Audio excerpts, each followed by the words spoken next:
The man who had nothing left to lose stood up to the billionaire who took everything from her. He was 32.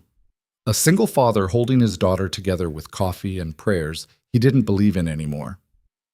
She was the woman behind the counter who remembered his order and pretended not to notice his hands shook. Then a man in a $4,000 suit walked into her cafe with papers that said she had 30 days to get out. Ethan Vale had spent 2 years learning how to disappear inside his own life. He was about to learn how to fight. If this story moves you, please hit that like button and drop the name of the city you're watching from in the comments. I want to see how far this story travels tonight. Now let's begin. The alarm went off at 5:40 on a Tuesday, and Ethan Vale lay in the dark for 47 seconds before he moved. He counted them. He'd started counting them about a year ago, right around the time he stopped being able to sleep without waking up at 3 and staring at the ceiling until the shape of the fan blades burned itself into his eyes. The counting was a trick his therapist had suggested back when he still went to therapy, which he didn't anymore, because therapy cost $180 an hour, and his daughter needed braces and new shoes, and the kind of lunch her classmates brought in little matching containers from the Whole Foods on Linden. 47 seconds. He sat up. The sheets were cold on her side, which was his side too now, had been for 2 years and 3 months, and he still slept on the left, because moving to the middle felt like something he wasn't ready to do. In the hallway, he stopped outside Lily's door and listened. 7 years old, and she snored like a man who'd been smoking for 40 years, which used to make Claire laugh so hard she'd cry. He pressed his forehead against the doorframe for a second, just one, and then he went downstairs. The kitchen smelled like last night's spaghetti sauce because he'd forgotten to run the dishwasher. He ran it now. He started the coffee. He stood at the sink and looked out the window at the gray suggestion of morning over the rooftops of Ashford, Connecticut, and he thought, the way he thought every morning, just get through today. It was the only promise he knew how to keep. By 6:15, he had Lily's lunch packed, her backpack by the door, her hair clip set out on the counter because she liked to do it herself now, and got furious if he tried. By 6:30, he was shaking her shoulder gently and saying, "Bug. Hey, Bug, school day." She made the sound she always made, a kind of wounded groan that meant no, and he sat on the edge of the bed and waited. "Dad." "Yeah."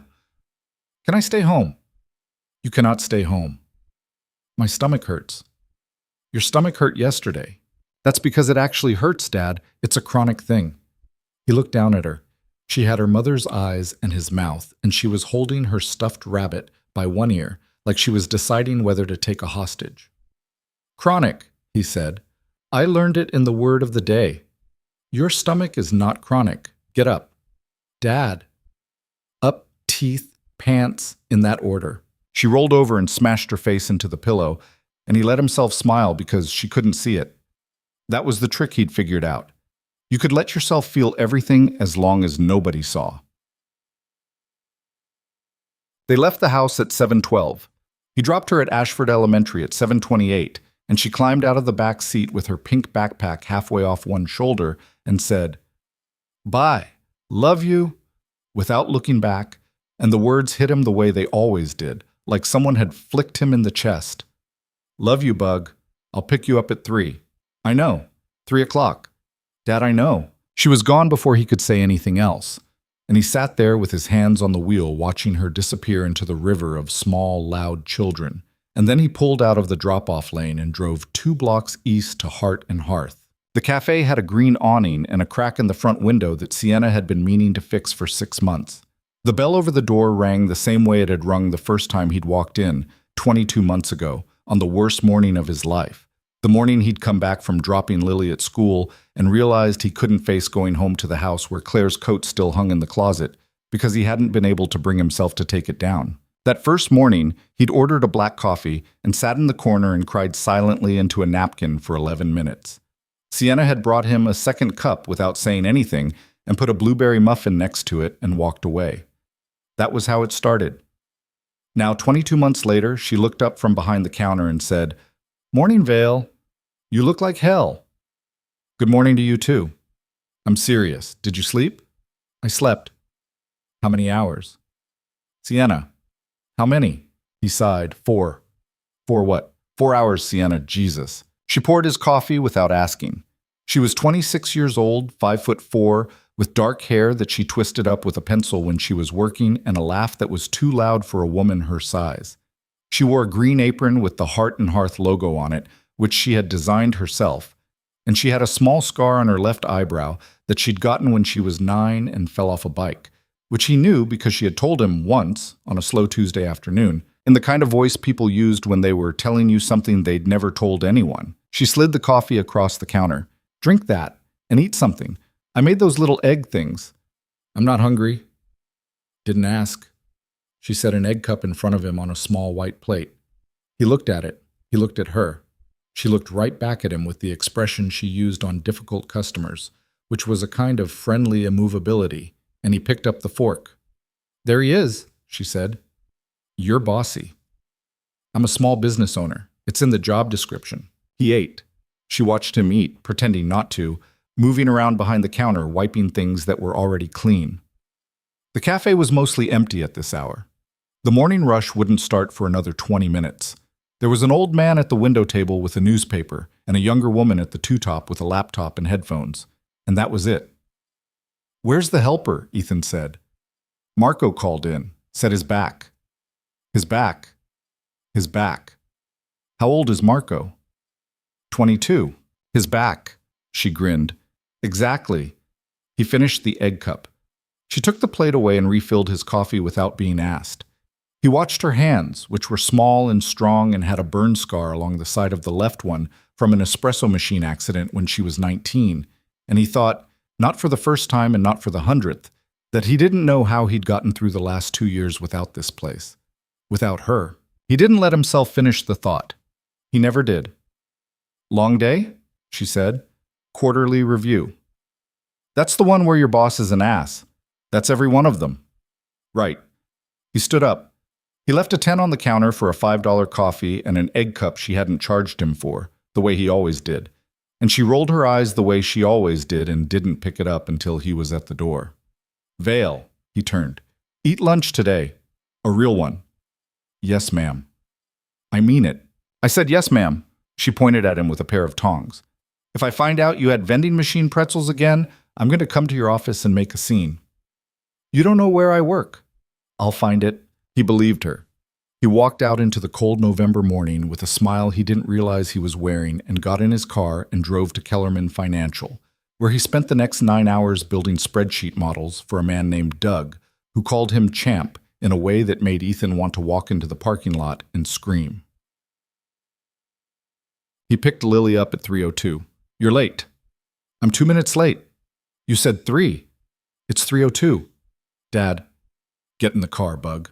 She climbed in and he pulled into traffic, and she told him, in the exhaustive detail only a 7-year-old can muster, about a girl in her class named Madison who had said that Lily's shoes were from last year, and how Lily had said that was stupid because shoes didn't have years, and how Madison had said yes, they do, and how then the teacher had made them both sit apart at lunch, which was unfair, Dad, truly unfair, because Madison had started it. "Mm-hmm," Ethan said. "Are you listening?" "I'm listening." "What did I just say?" "You said shoes don't have years." "Before that." "Madison is a criminal." "I didn't say criminal." "Implied." She laughed. That laugh. He gripped the wheel. "Can we stop at Sienna's?" "We stopped at Sienna's this morning." "I didn't." "I got you a muffin." "A muffin isn't a stop, Dad." He pulled into the lot behind Heart and Hearth because he was, as he had come to accept, a man who could not say no to his daughter, and because he wanted to, and because some part of him had been looking for a reason since 8 in the morning. The bell rang. Sienna looked up.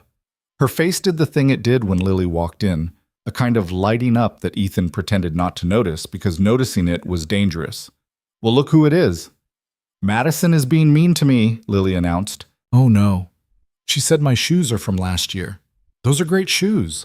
"I know. Come here, kid, I have something for you." Lily went behind the counter, which she was not supposed to do but always did, and Sienna produced from somewhere a small chocolate chip cookie wrapped in wax paper, and Lily held it with both hands and said thank you, the way Ethan had taught her to say thank you, which was with eye contact, which Sienna had once told him was the most adult thing she'd ever seen a child do. "You're going to ruin her dinner." Dinner's 2 hours away, Vale. Relax. He leaned on the counter. She was wiping down the espresso machine. There was a streak of flour across her cheekbone, and he wanted, for a second that felt like an hour, to reach across and wipe it off with his thumb. He didn't. You okay? She said. I'm fine. You've been doing the jaw thing. What jaw thing? The jaw thing where you clench your jaw and your whole face does a weird thing. I do not do a weird thing with my face. You absolutely do a weird thing with your face. Lily threw a mouthful of cookie. He does a weird thing with his face. Thank you, Bug. You're welcome. He looked at Sienna. She was still wiping the same spot on the machine. Her shoulders were a little higher than usual. He'd spent 2 years learning the geography of this woman's body language, the same way he'd spent 7 years learning his daughter's. And something was off. You okay? He said. I'm fine. Because you've been doing the shoulder thing. There's no shoulder thing. You're doing it right now. She stopped wiping. She looked at him. For a second, he thought she was going to tell him whatever it was. And then her eyes slid to Lily, and her mouth did the tight thing it did when she was pushing something down. And she said, Later. Sienna. Later, Vale. He nodded. He put a hand on Lily's shoulder. Finish that cookie, Bug. We've got to let Sienna close. It's only 3:30. We've got to go. Lily finished the cookie. Ethan put $10 on the counter for a cookie that cost $2, and Sienna didn't even pretend to argue about it this time, which was how he knew it was bad. At the door, he stopped. Hart. Vale. What time are you closing? 6. I'll come back. You don't have to. I'll come back. She looked at him across the empty cafe, and he watched her decide not to fight him on it, which was so unlike her that his stomach dropped about 4 inches. Okay, she said. 6. He fed Lily at 4:45 because she was hungry, and he didn't have the energy to argue about dinner times. Spaghetti with butter, which was all she'd eat, and a side of broccoli, which she called trees, and which she'd eat if he pretended they were tiny forests being attacked by a giant. He was the giant. The giant had been attacking forests every night for 4 years and had not yet retired. At 5:50, he told her he needed to run back to the cafe for a minute and asked if she wanted to come, and she said no. She was watching her show, the one where the little girl solves mysteries, and could she stay home by herself just this once? Dad? She was 7. And he said absolutely not and called the Kaczynskis from next door and asked Mrs. Kaczynski if she could come sit for 20 minutes. Mrs. Kaczynski, who was 71 and had been widowed for 11 years and adored Lily the way people adore grandchildren they don't have, came over in her slippers with a book and a thermos of tea and said, Take your time, dear. 20 minutes. Take your time. He got to Heart and Hearth at 6:06. The open sign was still on. Sienna was sitting at one of the small round tables with a stack of papers in front of her and her hand over her mouth. And when the bell rang, she didn't look up, which was wrong because she always looked up. Hey. She looked up. Her eyes were red. He had never, in 22 months, seen this woman cry. He had seen her angry. He had seen her shut down a drunk customer at 11 in the morning with 2 words and a look. He had seen her haul a 50-pound bag of coffee beans up a flight of stairs like it weighed nothing. He had never seen her cry. He crossed the cafe in 4 long steps and sat down across from her. What? She slid the papers across the table. He read. He read them twice. He was, despite everything else he was, a man who read financial and legal documents for a living, and so he read them faster than most people would have, and the second time through his hands were still. Very still. In a way he recognized. Who is Ashford Regency Development, he said. They bought the building. When? 6 months ago. I didn't know. Mr. Pratt sold it without telling me. He just... She stopped. She took a breath. He waited. He said he was going to let me buy it. That was the plan. He was going to retire, and I was going to buy the building, and I had the money saved, almost. I had almost all of it, and he just sold it to these people. And I never even met them until a man showed up today at 2 in the afternoon in a suit that cost more than my car, and he handed me this. Ethan looked at the top page again. It was a notice of termination of tenancy, with a date 30 days out, and a list of alleged lease violations that ran to 2 full pages. He'd drafted documents like this. Not exactly like this. Kellerman did corporate finance, not real estate litigation, but he knew the shape of it. He knew the language. He knew how this kind of document was built. And he could tell, already, that this one was built wrong. Sienna.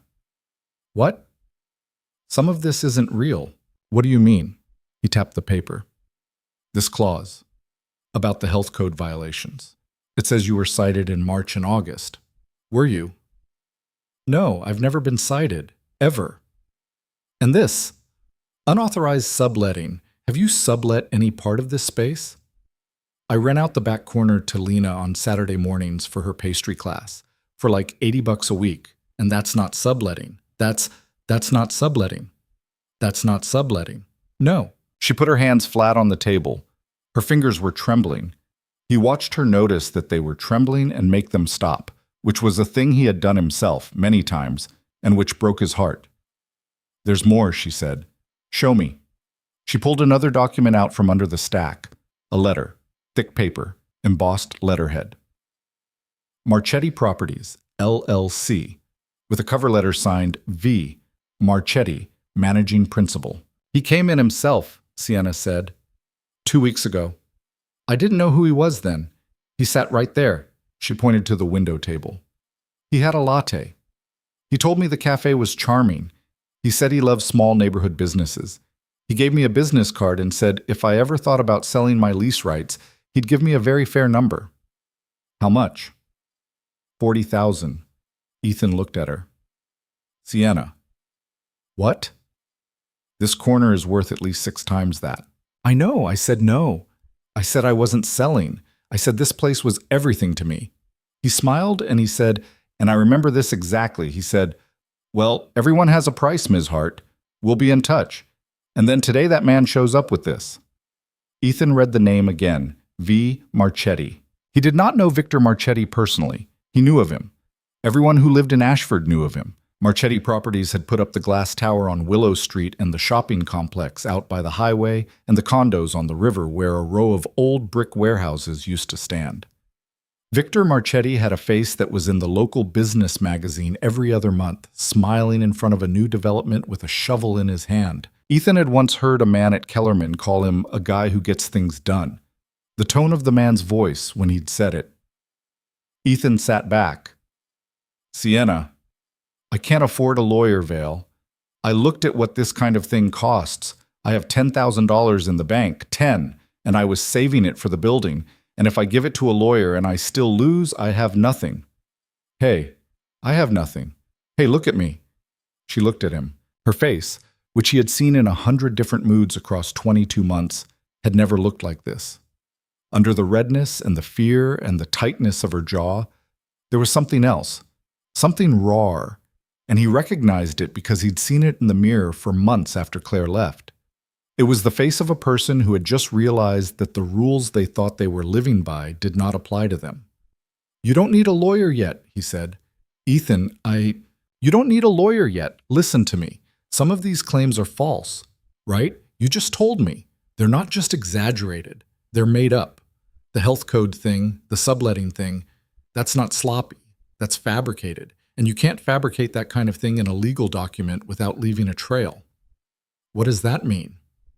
It means before you spend $1 on a lawyer, someone needs to actually look at what they've filed and find the lie. I don't know how to do that. I do. She stared at him. Vale. I do. This is not what you do. It's close to what I do. It's not, Ethan. You build models. You don't. I read 100 documents like this a month. Sienna, I can read this. And I have a friend named Ray in Hartford who does do this, who owes me a favor from 3 years ago, and I can call him tomorrow and he'll tell me what I'm missing, and it won't cost you $1. I can't ask you to. You're not asking.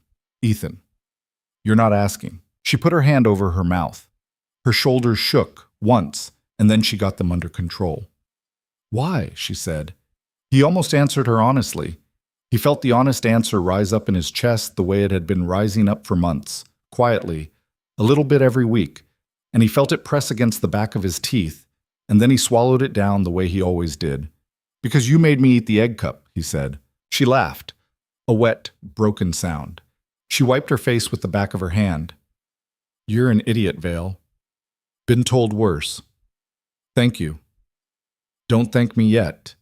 She looked at him across the table. The cafe was dim and the last of the day outside the cracked window was the color of tea, and for a moment neither of them said anything, and then she reached across the table and put her hand on top of his. Just for a second. He felt it all the way up his arm. Okay, she said. Okay. Joy. He drove home with the papers on the passenger seat next to him. He had copies. She had the originals in a folder behind the counter. He had promised her he would read them tonight and come back in the morning with a list, and she had promised him she would not respond to Marchetti Properties in any way, not by email, not by phone, not even to confirm receipt, until he told her what to say. Mrs. Kaczynski was asleep in the armchair, with her book on her chest when he walked in. He covered her with the throw from the couch and touched her shoulder gently, and she startled awake and said, "Oh, Ethan, dear, I was just resting my eyes." And he walked her home across the lawn and thanked her 3 times. Lily was in bed. The little girl on her show had solved the mystery, and Lily had brushed her own teeth without being told, which she had written about on the whiteboard on the fridge in green marker. "I did my teeth myself today." With a smiley face. He stood in her doorway and watched her sleep for a minute. 2 years and 3 months ago, Claire had walked out of this house on a Sunday afternoon with a suitcase and a look on her face he had never seen before, and she had said, "I can't do this anymore, Ethan. I'm sorry. I can't. It's not you. It's me," which was the most stunningly unoriginal sentence a person could possibly use to end a 9-year marriage.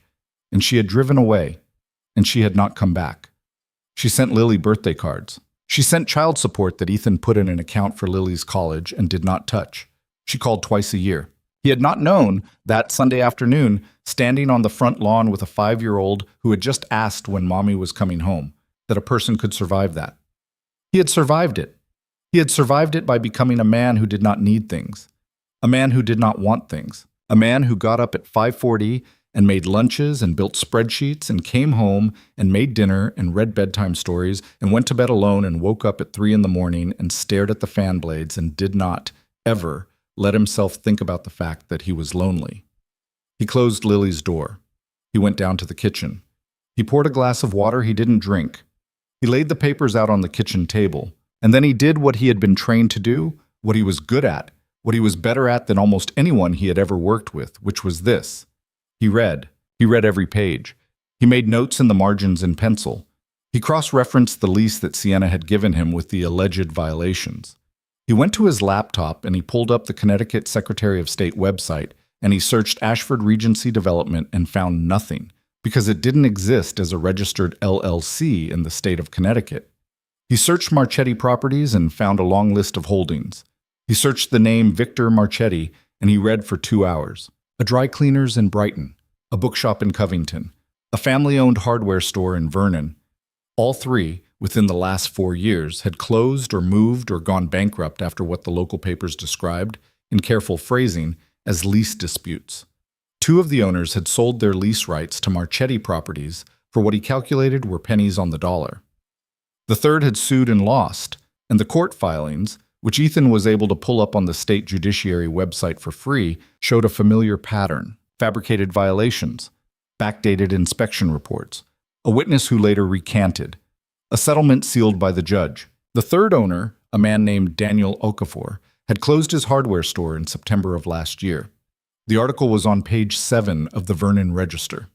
There was a picture of him standing in front of the empty store with his hands in his pockets, looking at the camera the way a person looks at the camera when they've already lost. And Ethan sat at the kitchen table at 11:46 at night and looked at that picture for a long time. Then he wrote down the name Daniel Okafor on a legal pad. He underlined it twice. Outside, somewhere in the neighborhood, a dog barked once and stopped. He stood up. He went to the window. He looked out at the dark lawn and the houses across the street and the orange glow of the streetlight at the corner, and he thought about Sienna's face and the way her hand had felt on top of his, and the way she had said, "I have nothing," and he thought about a man in a $4,000 suit who had sat at her window table drinking a latte and calling her cafe charming. He had not been angry in 2 years and 3 months. He had been tired. He had been sad. He had been numb. He had been so many things. He had not been angry. He realized, standing at the window in his quiet kitchen at 1:45 on a Tuesday, that he was angry now, and that it felt, God help him, like the first real thing he'd felt in a long, long time. He went back to the table. He picked up the pencil. He started a new page, and at the top of it, in his small, careful handwriting, he wrote, "What Marchetti doesn't know." And he began quietly and without hurry to make a list. The list took him until 2:17 in the morning. When he finally set down the pencil, his hand was cramped and his eyes burned, and the coffee in the mug next to him had gone cold twice and been reheated once and abandoned. He had 3 pages. On the first page were the fabrications, 11 of them, each one cross-referenced to the section of the actual lease that contradicted it.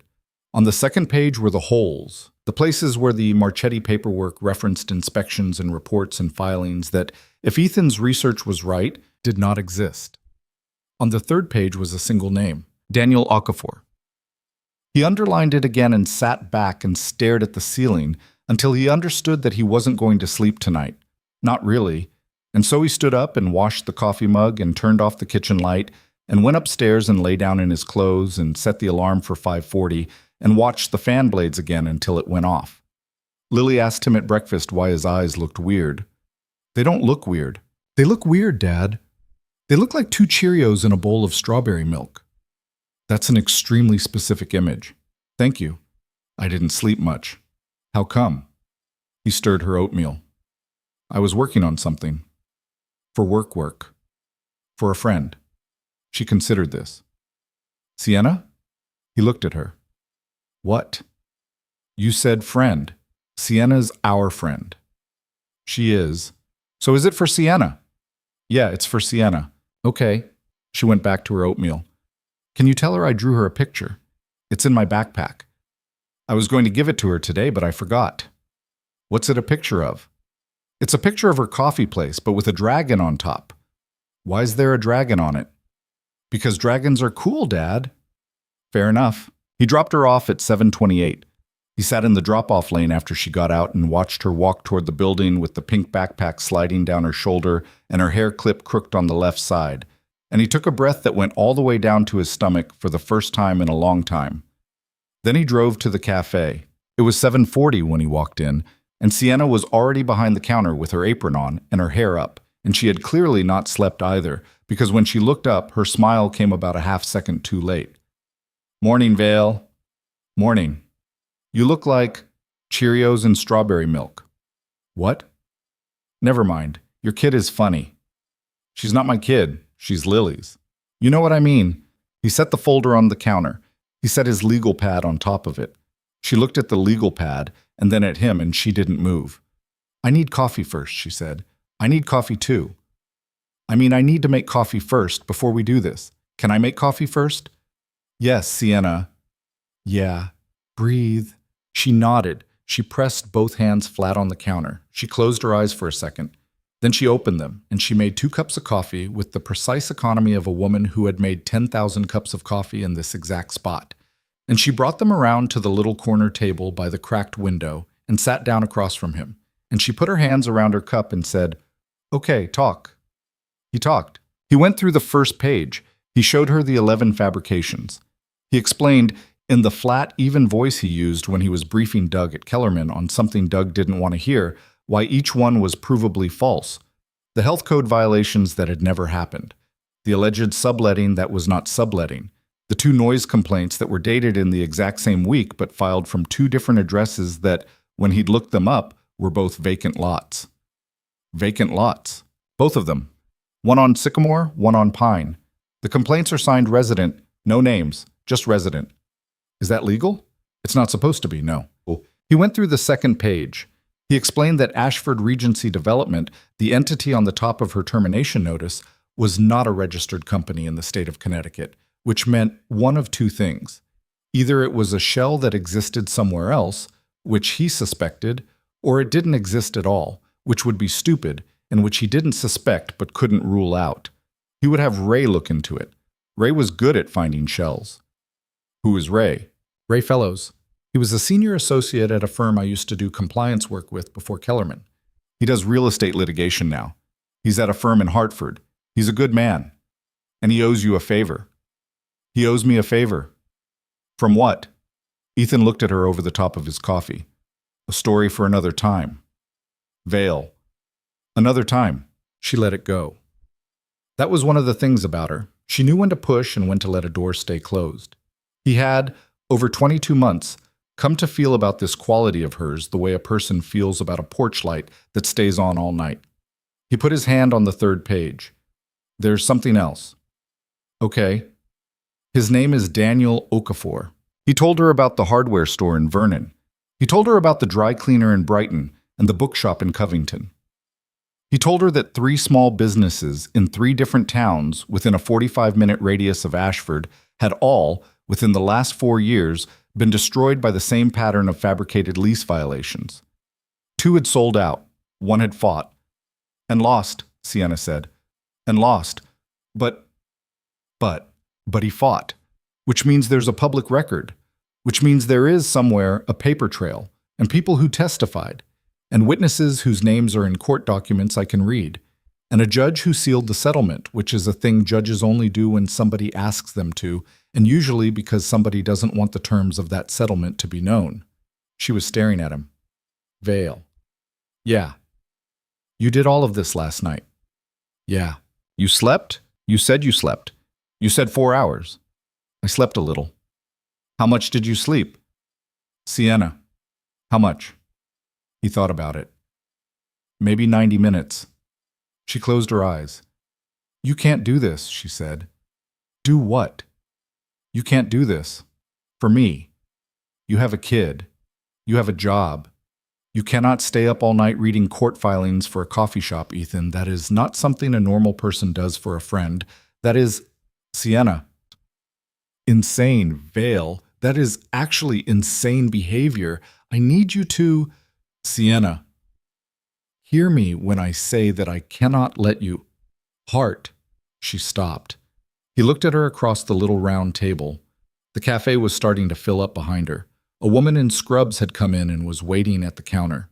Marco, whose back had apparently healed, was behind the espresso machine pretending not to listen and doing a bad job of it. Listen to me, Ethan said quietly. I've been asleep for 2 years, okay? I've been walking around inside my own life like a man underwater. Last night was the first night in 27 months that I was awake. Awake in a way that felt like something. Don't take that from me. She looked at him. She didn't say anything.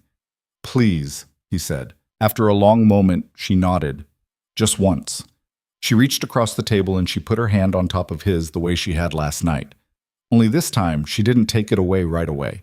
And he didn't let himself look down at their hands, because if he looked down at their hands, something inside his chest was going to crack open, and he was going to say something he couldn't take back. He looked at the window instead, at the crack.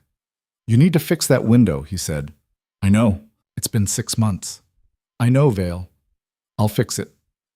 You don't know how to fix a window. I can learn. She laughed.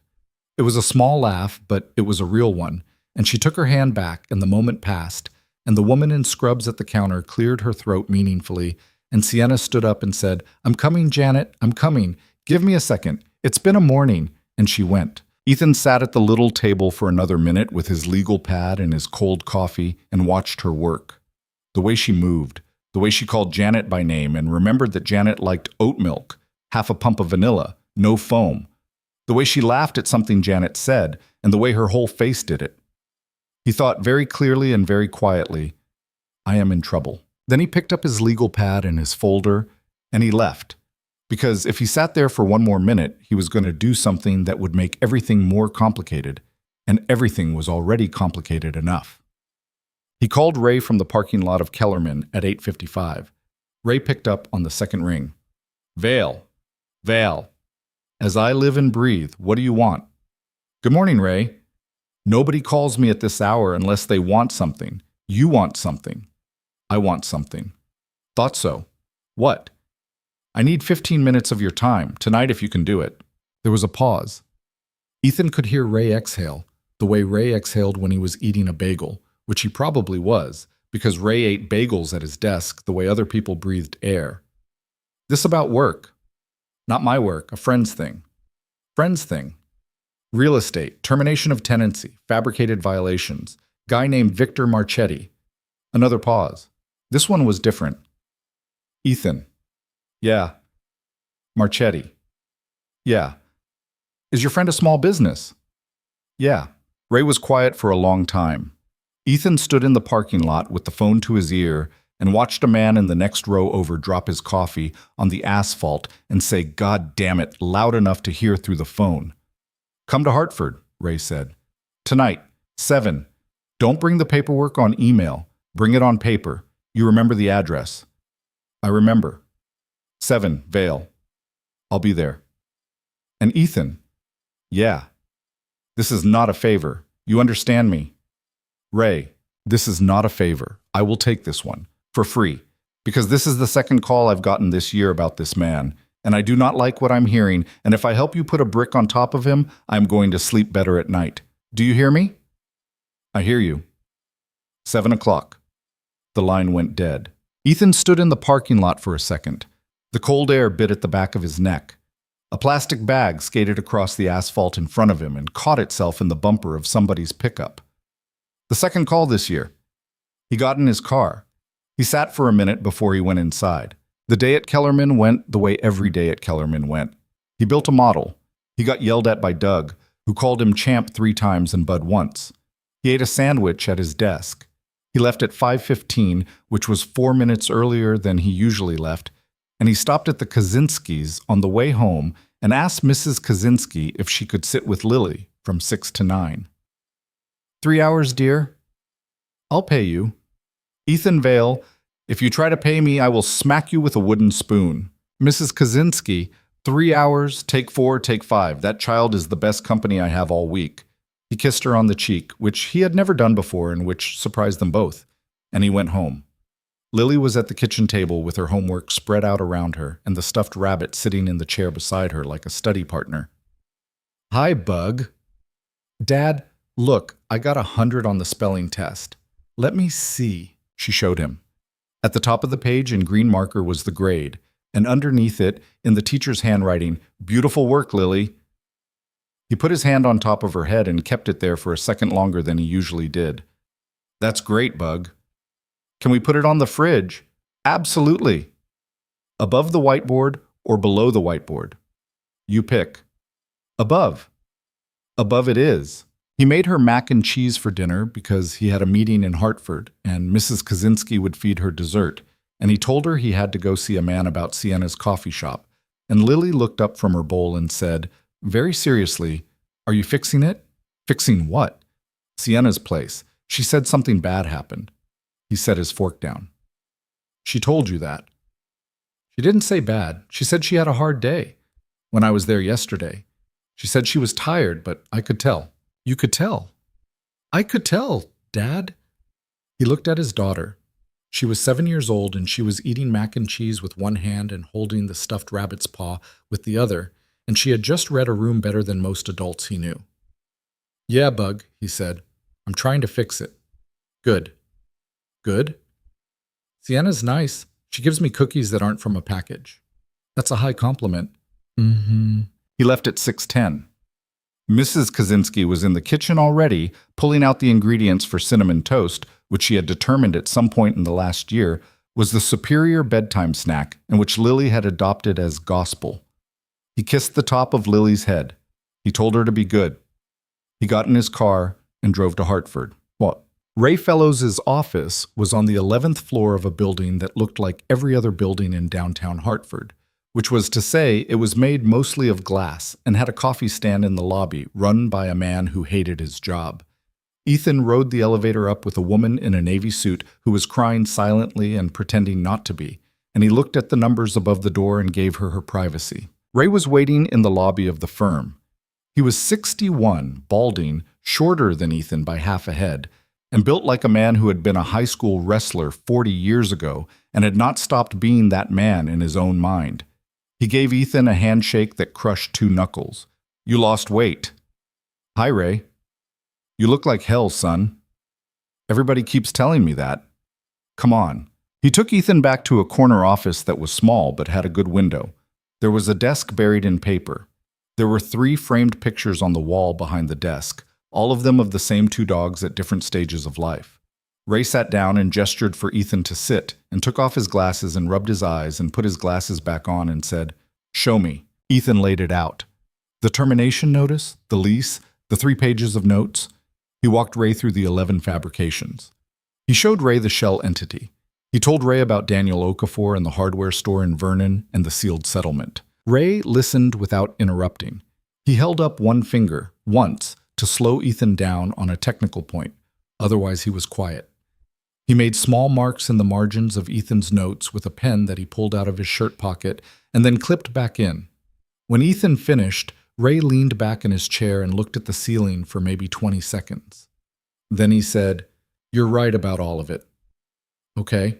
The shell's probably registered in Delaware. It's where everybody registers their dirty shells. We can pull it in an hour. It's public record. The vacant lot complaints are a gift. Whoever filed those for him was lazy. And the Okafor thing. Yeah. The Okafor thing is the key." Ethan waited. "I'm going to say something now," Ray said, "and you are going to listen." "Okay." Victor Marchetti has been on a watch list at the AG's office for 2 years. I know this because I used to work with a woman named Gina Mendez, who's now a deputy AG, and who 3 months ago, at a bar at a conference in Boston, told me over a gin and tonic that her office had been building a case on him and that they could not, for the life of them, get a single small business owner to go on the record. You know why? Because they all settle. Because they all settle, and every settlement gets sealed, and sealed settlements cannot be used as evidence because they don't legally exist. You follow me. I follow you. So Gina has 3 sealed settlements and a lot of smoke, and she cannot build a case. Because Marchetti is careful.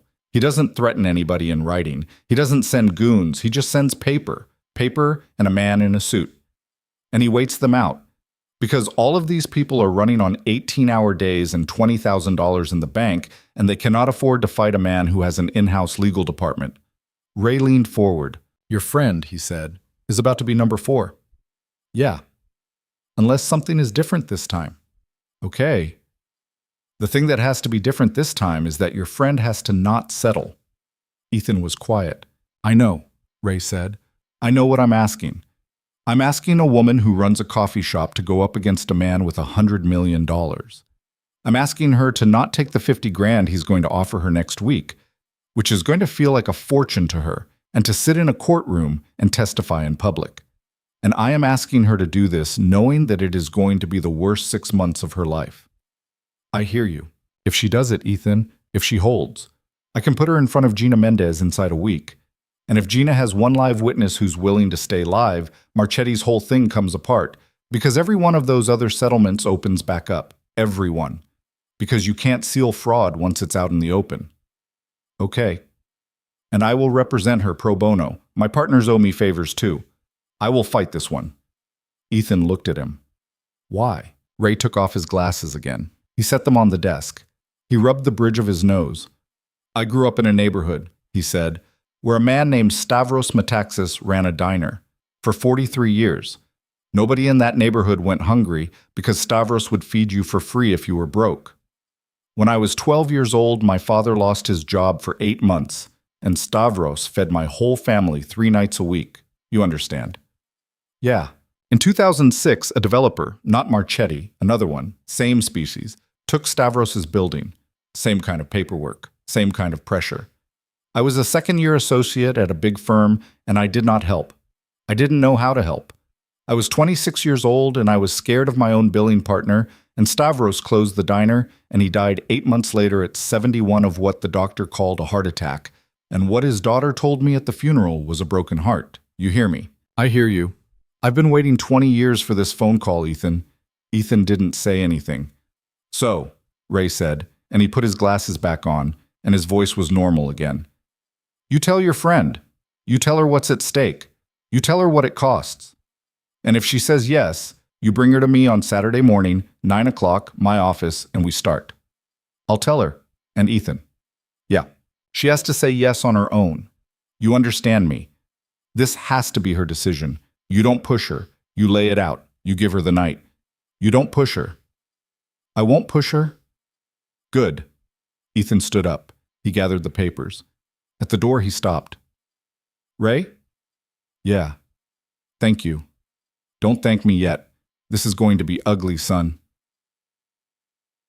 He drove back to Ashford in the dark. He took 84 East and then 384 and then the local roads, and somewhere around Bolton Notch, he pulled off onto the shoulder and sat in his car with his hazards on and breathed for a while. The thing Ray had said. This has to be her decision. He understood it. He understood why. And he also understood, sitting on the shoulder of a state road in the cold with his engine running, that he wanted her to say yes more than he had wanted anything in 2 years and 3 months, and that this wanting was not entirely about justice, and that he was not sure he could lay it out to her the way Ray had asked him to, which was honestly because his honesty and his wanting had gotten tangled up somewhere in the last 24 hours, and he did not know how to separate them. He put his forehead on the steering wheel. I am a man with a 7-year-old daughter, he thought. I am a man whose wife walked out. I am a man who cannot afford to want anything. He sat up. He put the car in drive.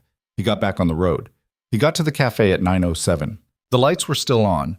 He could see her through the window, moving behind the counter, wiping down. The closed sign was flipped.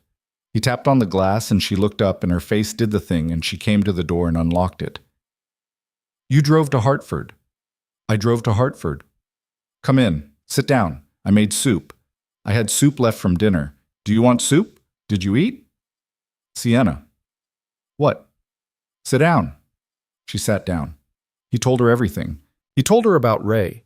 He told her about Gina Mendez and the AG's office.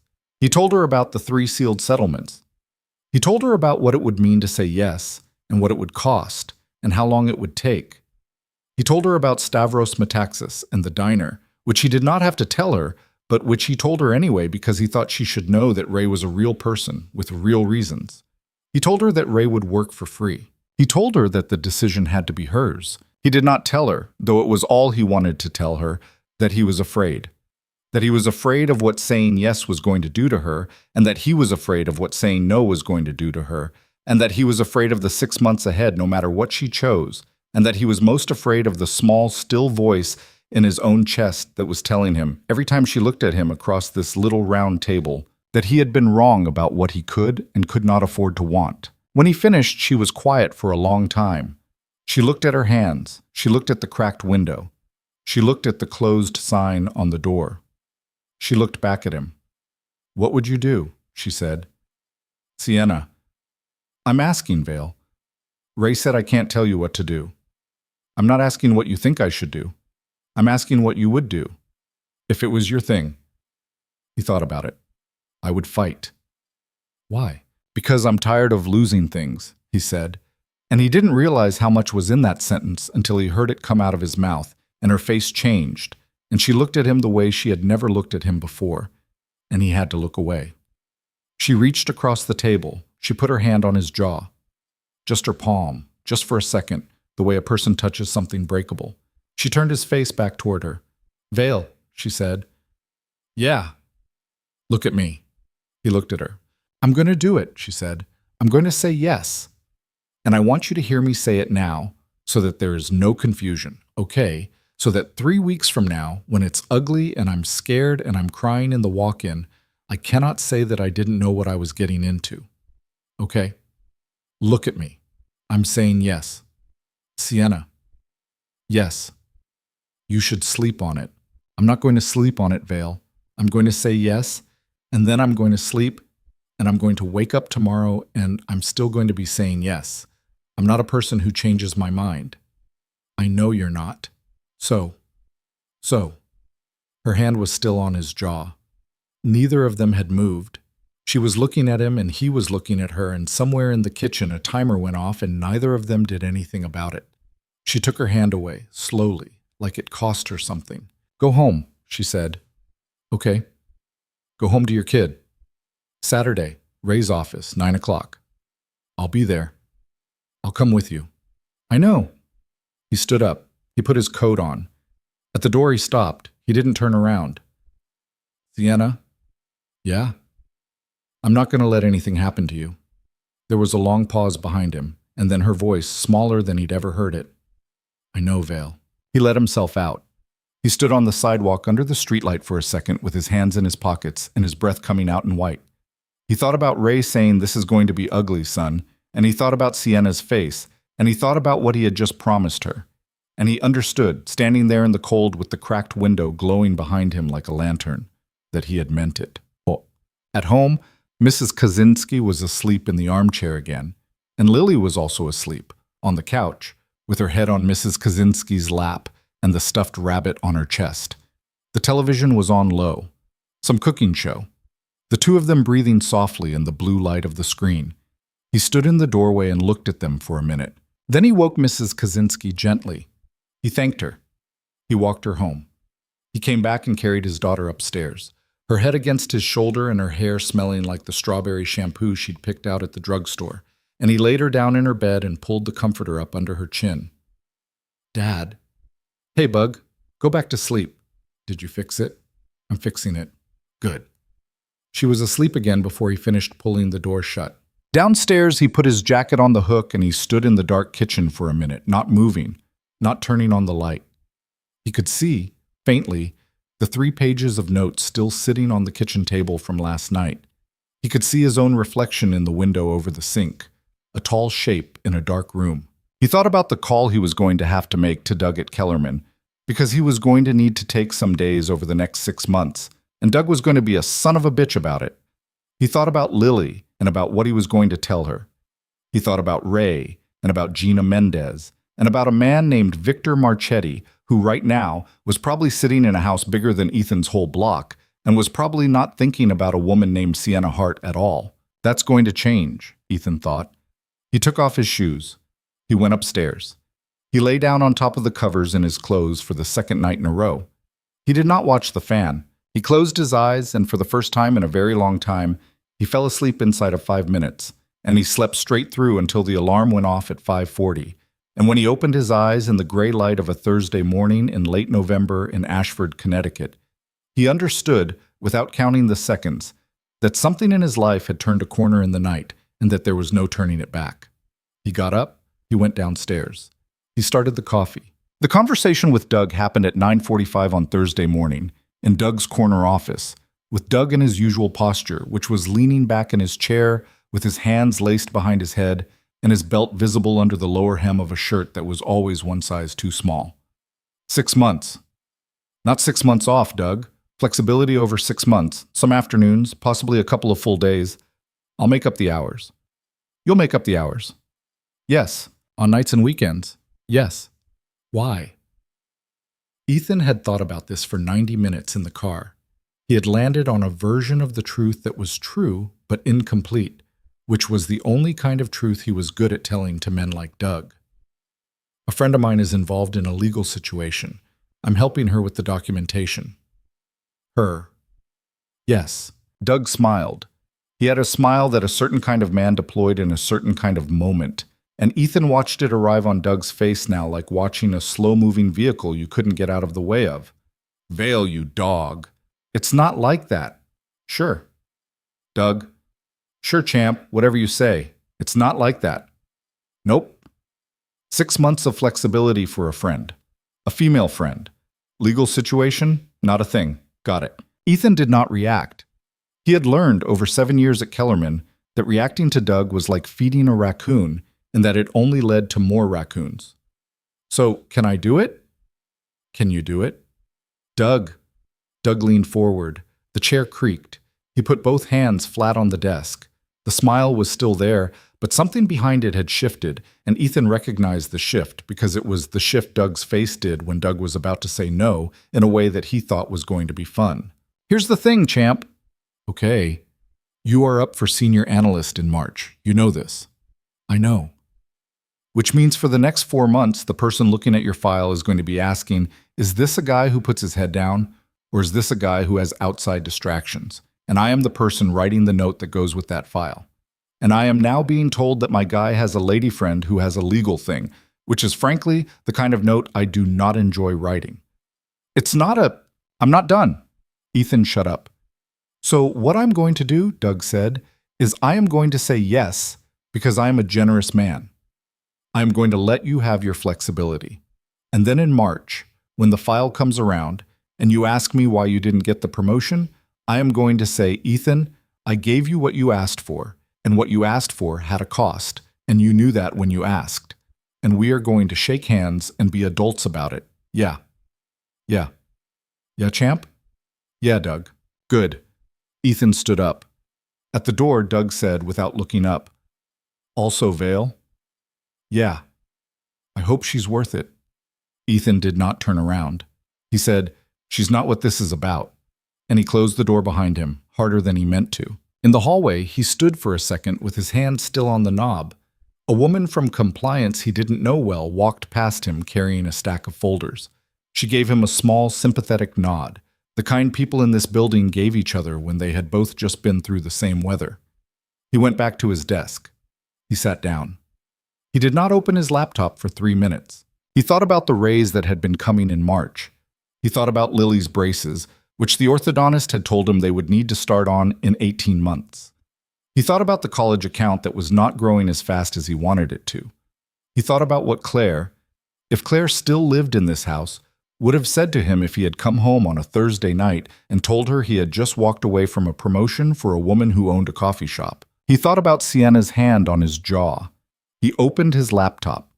He built the model Doug wanted. Saturday morning at 9 o'clock, he and Sienna sat in Ray Fellow's office in Hartford on 2 chairs that did not match, drinking coffee out of paper cups from the stand in the lobby, which was better than Ethan had expected. Sienna was wearing a green sweater and jeans and no apron, which was strange to see, like meeting a teacher outside of school. She had done her hair differently. It was down. She kept pushing it behind her left ear, a small nervous motion Ethan had not seen before. Ray came in carrying a legal pad and a second mug of coffee for himself. He had on weekend clothes, which for Ray meant a dress shirt with no tie. Miss Hart. Sienna, please. Sienna, I'm Ray. Thank you for doing this, Ray.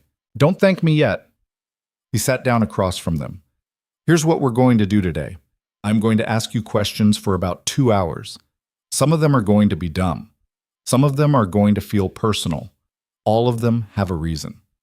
You are going to tell me the truth, including the parts that you don't think are important and the parts that you are embarrassed about. There's nothing in your life right now, personal, professional, financial, romantic, that isn't potentially relevant. Do you understand? I understand. Good. Ethan. Yeah. You are here as her support person. You are not here as her lawyer. I need you to mostly stay quiet. If she wants your input, she will ask. Can you do that? I can do that. Good. Ray looked at Sienna. He picked up his pen. He said, with no particular warmth and no particular coldness, let's start with your finances. It took 3 hours, not 2. Ray walked her through the business. The lease, which he had already read twice, the day-to-day operations, the 2 employees, Marco and a Saturday pastry chef named Lena, who rented the back corner from her, which was the thing Marchetti had tried to fabricate into unauthorized subletting. He walked her through her personal finances, which she gave him without flinching even when her voice went a little tight on the number of her savings account. $10,412. That was it. That was the whole buffer. He walked her through her family situation. Her mother lived in a memory care facility in Bristol, which cost Sienna $800 a month above what the insurance covered. Her father had left when she was 4. She had a younger brother, Kyle, who lived in Arizona with a woman Sienna had met twice. No kids, no spouse, no one financially depending on her except the mother and, in a different way, Marco and Lena. Ray wrote it all down. He asked questions about things Ethan hadn't thought to ask. Had Sienna ever been sued? No. Ever been arrested? Once, in college, for possession of a small amount of marijuana, charges dropped, expunged, ever declared bankruptcy? No. Ever been married? No. And her face did something when she said it that Ethan filed away without meaning to. Ever had a romantic relationship with someone connected to Marchetti Properties? Anyone who worked there? Anyone who had ever done business with them? No. You're sure? I'm sure. Ever had a romantic relationship with anyone in the real estate business, locally? She paused. I dated a guy briefly 2 years ago. His name was Brendan.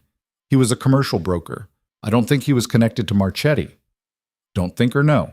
I didn't know him that well, Ray. We went out for like 5 weeks. Last name. Brendan Donnelly. Ray wrote it down. He underlined it. We'll check. Fine. Next. They moved on. Ethan sat in the chair beside her and did not, as instructed, say anything. He watched Sienna handle it. He watched her be honest about things he would have hedged on if it had been him in the chair. Her hands, on her lap, didn't shake once. Whatever fear she'd had in her cafe on Tuesday had been set aside, or repurposed, or converted into the straight-backed attention she was giving Ray. He thought, this is the part of her I did not know about. He thought, Brendan. He did not like that he had thought it, and he did not let himself think it a second time. At 11:55, Ray set down his pen. Okay, he said. Okay? Okay. Here's where we are. I'm going to file 3 things this week. A response to the termination notice, which will answer every allegation and flag the fabrications on the record. A motion for discovery, which will force them to produce the alleged inspection reports and complaints, which they cannot produce because they don't exist, which will give me a hook to move for sanctions. And a letter to Gina Mendez at the AG's office, CC'd to nobody, walking her through what we have and asking for a meeting. Okay? After that, we wait. Marchetti's counsel will respond. They will almost certainly come back with a settlement offer within 10 days. It will be better than the $40,000 they offered you before because you now have representation. My guess is $100,000 and a relocation clause. When they do that, I need you to not panic, and I need you to not take it. I need you to call me, and I will tell you what to say. I won't take it. Good. Second, between now and Christmas, your life is going to get harder before it gets easier. Marchetti is going to find ways to put pressure on you. Some of them will be legal. Some of them will be in the gray area. None of them, I will tell you, will be violent. This is not that kind of man. He is not going to send anyone to hurt you. He is going to make your life inconvenient. Expect city inspectors you didn't call. Expect some kind of issue with your business license. Expect anonymous online reviews. If anything happens that feels like it came from out of nowhere, you write it down and you tell me. You don't react, you write it down. Ishimasu. Okay. Third. Ray looked at her. I need you to think about what it means for you personally to be the person who stops this man. Because Gina is going to want you as a cooperating witness in a broader investigation, which means your name is going to be in the papers, which means Marchetti is going to know who is costing him his career, which means 6 months from now, every real estate person in this part of Connecticut is going to know that Sienna Hart is the woman who wouldn't sell. Some of them will admire you for it. Some of them will not want to do business with you. I don't know which way that math shakes out for a small cafe. You need to. She was quiet. Is that a yes, a no, or a let me think? Good answer. You have until Tuesday. He stood up. He put out his hand. She shook it. Welcome to the fight, Sienna. Thanks, Ray. Ethan. Yeah. Walk her out. Come back. I want 15 minutes with you alone. Ethan walked her to the elevator. Neither of them said anything on the way. The elevator dinged and opened, and she stepped in and turned around. Are you coming? Ray wants 15 minutes. Oh, wait for me in the lobby? I'll get us another coffee. Sienna. Yeah. You did really well in there. She looked at him. The doors started to close. She put her hand out and stopped them. Vale. Yeah. I'm going to say yes to the cooperating witness thing. I know you are. I wanted to say it out loud to you. Okay. Okay. She let the doors close. He stood in the hallway for a second. Then he went back. Ray was at the window with his back to the room. Shut the door. Ethan shut the door. Sit. Ethan sat. Ray turned around. He did not sit. He looked at Ethan across the desk with an expression Ethan had not seen before, which was the expression of a man about to say something he had not decided whether to say. Vale. Yeah. Are you sleeping with her? No. Are you going to be? Ray. I'm asking you a question, son. It's none of your... It is 100% my business. Because I'm about to put a woman in a courtroom against a man who is going to spend a lot of money to destroy her, and I need to know whether the person holding her hand through this is in it for her or in it for himself, or some combination of the two that he hasn't sorted out yet. Because that third thing is the thing that gets witnesses to wobble, and I cannot have a wobble. Ethan looked at the carpet for a long time. "I have a daughter," he finally said. "I know you do. My wife left 2 years ago. I remember. I haven't been with anyone since." "Okay. And I don't know what this is, Ray. I don't know what it is yet. I know that I care about her, and I know that I would do this for her no matter what was or wasn't happening between us. And I know that I have not touched her, and I know that I am not going to touch her while this is going on. Because I understand what you're asking me. I understand why you're asking me, and I understand what she needs from me right now. And what she needs from me right now is not that." Ray looked at him for a long moment. Then he sat down. "That is," he said, "a better answer than I expected." "Okay. Most men would have lied. I'm not most men. I'm getting that." He picked up his pen. He tapped it on the desk twice. "When this is over," Ray said, "and if you both still feel the same way, I will be the first person to buy you both a drink. Until then, you keep it in your pocket, both of you. You understand?" "I understand." "Good. Is that all?" "No. One more thing. This is not a lawyer thing. This is an older guy thing. You understand?" "Okay. You have been underwater for 2 years, Vale. I can see it. Everybody who knows you can see it. And now you are coming up for air. And the first thing you are seeing above the water is this woman. And it is going to feel, over the next 6 months, like she is the air. She is not the air. You are the air. Whatever comes of this, with her or without her, you are climbing out of something, and what's on the other side is your life, not hers. Are you hearing me?" "I'm hearing you." "Good. Now get out. Buy her lunch. Not a date. Lunch." Ethan stood up. At the door he said, "Ray?" "Yeah. Thank you. Go." He took her to a diner 2 blocks from Ray's office. They ordered grilled cheese and tomato soup because Sienna said it was the only thing worth eating in a diner that wasn't on the highway. And he did not disagree with her because he had not eaten in a diner in 11 months, and he had no frame of reference. She was quiet at first. Then she said, "He talked to you about me, didn't he?" "He talked to me about a lot of things." "Vale." "Yeah. Don't do the thing where you're diplomatic." He looked at her across the table. The diner was loud and smelled like bacon and coffee, and a waitress was yelling at the cook in Greek, and 2 old men in the next booth were arguing about a football game that had ended 6 days ago. He asked me if I was going to get in the way of the case. "Oh."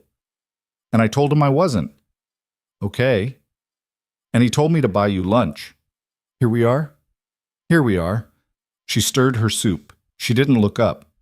"Was that a hard conversation?" "It was clarifying." "That's a very lawyer word, Vale." "I've been around Ray all morning." She smiled at her soup. She looked up. Her eyes were a color he had noticed for 22 months and had not, until this moment, allowed himself to register the specific shade of, which was a kind of brown that went green in certain light, and which was going green now. "I want to tell you something," she said. "Okay. Not a big thing, a small thing, but I want to tell you." "Okay." When I was 15, my mom had her first episode, the thing that turned eventually into the dementia. She got lost in a grocery store. She was gone for 4 hours. A security guard found her in the parking lot crying. And when I got to her, when my aunt drove me over, she looked at me and she said, "You're the only person who ever comes for me, Sienna." He did not say anything. "I was 15, she said, and my whole life since then has been about being the person who comes for people. For my mom. For Kyle when he was little before he went to Arizona and became a guy who only calls on Christmas. For Marco, who is a complete disaster and who I keep employed because he has a mother too. For Lena, who I rent the back corner to for almost nothing because if she can get her pastry business off the ground, she doesn't have to go back to her ex-husband. I am the person who comes for people. That is what I do." "Okay. And Tuesday night, when you came back, when you said you would read the paperwork, that was the first time in a long time that somebody came for me. And I don't know how to be the person who gets come for. I don't know how to sit in the chair and let somebody else do the thing. I am not good at it. I noticed. She laughed a little. I'm working on it, she said. Okay. And I wanted you to know that it's new for me, that if I'm weird about it, that's what the weirdness is. I'm going to be weird about it too, he said. You already are. Thanks. You're very welcome. The waitress brought the check. Ethan paid it. They walked out onto the sidewalk and the cold hit them both at once, and Sienna pulled her coat tighter and said, Drive me back to the cafe. I told Marco I'd be back by 3. Okay. They drove back to Ashford mostly in silence. The radio was on low, some Saturday afternoon classic rock station, and at one point Tom Petty came on, and Sienna leaned her head against the passenger window and closed her eyes and didn't open them for the rest of the song. So, Monday. Ray filed the response and the motion for discovery. By Wednesday morning, the city of Ashford had dispatched an environmental inspector to Heart and Hearth on a complaint that someone had filed about possible mold in the back storage room. There was no mold. The inspector, a tired man in his 50s, poked around for 20 minutes and told Sienna, not unkindly, Look, lady, somebody's got it in for you, just so you know. He filed a clean report and left. Sienna called Ethan. I have news. Is everyone okay? Everyone's fine. There was an inspector. Already. Write it down. I wrote it down. Thursday, her liquor license, which she did not use except for the small selection of wine she served on Friday evenings during her once-a-month poetry reading night, was flagged for renewal review 6 months early. Friday, a 1-star review appeared on 3 different platforms within 45 minutes of each other, all of them claiming food poisoning, all of them from accounts less than a week old. Saturday morning, Ray called her and said, Are you writing it all down? Yes. Don't react to any of it. Don't post a response to the reviews. Let the regulars defend you. They will. They are. Good. That Saturday afternoon, a man came into the cafe at 2:15 in a coat that did not match the weather and ordered a small coffee and sat at the window table for 40 minutes without drinking it. He did not take out a phone. He did not read a book. He sat and he watched the door. When Sienna came around the counter to wipe the tables, he stood up and left without paying for the coffee, which he had also not touched. She called Ethan. Vale? Yeah. Somebody came and sat. What do you mean came and sat? She told him. Where are you now? Behind the counter. How many people in the cafe? 4. 5, actually. A mom and 2 kids and 2 regulars. Stay where there are people until 6. Ethan, he didn't do anything. I know he didn't do anything. Stay where there are people until 6. I'll come at 6. At 6 he came. Marco had stayed late. Lena was there too, doing prep for Sunday morning. The 3 of them were at the little round table when Ethan walked in, and Sienna was not crying, but she was sitting very still, and Marco looked up at Ethan with an expression that was somewhere between relief and annoyance, which was Marco's resting expression. Hey, boss. Hey, Marco. The guy didn't do anything. I know. He was just weird. I know. Lena, who was in her 50s and a widow, and who took no nonsense from anyone, said, Ethan, do you need me to stay? No, thank you, Lena. Go home. I'll stay. Lena looked at Sienna. Honey, I'm fine, Lena. Call me if you need me. I will. Lena and Marco left. Ethan locked the door behind them and flipped the sign and turned out the front lights, leaving only the little yellow one over the counter. Sienna was still at the round table. He sat down across from her. Hey, you okay? I'm embarrassed. Why? Because a guy sat at a table for 40 minutes and I called you like I was 12. Sienna. What? You called me because it was scary. It was supposed to be scary. That is what that was for. That's the whole point of that exercise, for you to call somebody. I know. Ray told us this would happen. I know. So we are right where we are supposed to be. She put her hands flat on the table. She looked at them. Vale. Yeah. Can you stay for a little while? I can stay until Mrs. Kaczynski has to go to bed. When's that? 10. 3.5 hours. 3.5 hours. Okay. He stayed. He did not sit at the little round table the whole time. That would have felt like a vigil. Instead, he helped her close. He washed the day's dishes while she wiped down the espresso machine, and he mopped the floor while she did the deposit in the back office, And then, when everything was closed and cleaned and the cash was in the bag and the doors were locked, they sat at the window table with 2 cups of tea she had made on the side machine and they talked. They did not talk about Marchetti. They talked about Lily, at first.